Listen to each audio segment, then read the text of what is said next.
Hi friends, mini vlog 242 Sunday video. Weight check பண்ணி பார்த்தேன், 76,500 இருக்குது. டயட்டை மைல்டாக ஸ்டார்ட் பண்ணலாம், ஒரு நேரமாச்சு ஹெல்த்தியாக சாப்பிட்லான்ட்டு காலையில் பிரேக்ஃபாஸ்ட்டுக்கு பழங்கள் மட்டும் எடுத்து சாப்பிட்டேன். அடுப்பு மேடையெல்லாம் தேய்ச்சி கழுவி விட்டேன். வீடு மாப் போடுற வேலை இருக்குது. என் பொண்ணு அதை பார்த்துக்கிட்டா. இன்றைக்கி கிருத்திகை, அதனால தான் இந்த வேலை நடந்துகிட்ருக்கு. என்னோடய லஞ்ச் பார்த்திங்கன்னா கொஞ்சமாக ஒயிட் ரைஸு சாம்பார் ஊற்றி சாப்பிட்டேன்.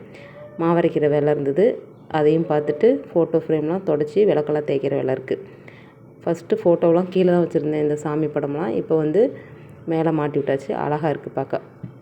ஓம் சக்தி கோயிலுக்கு போயிட்டு வரும்போது இந்த ஃபோட்டோ ஃப்ரேம் வாங்கிட்டு வந்திருந்தேன். அதையும் தொடச்சிட்டு மஞ்சள் குங்குமம் வச்சு ரெடி பண்ணி வச்சுட்டேன். கிருத்திகை அப்படின்றதுனால முருகருக்கு வெற்றிலை தீபம் போடணும். ஒரு டம்ளர் காஃபி குடிச்சிட்டு உருளையெல்லாம் பூ போட்டு வச்சுட்டு நிம்மதியாக சாமி மட்டும் முடிச்சிட்டேன். பாய், நாளைக்கு பார்க்கலாம்.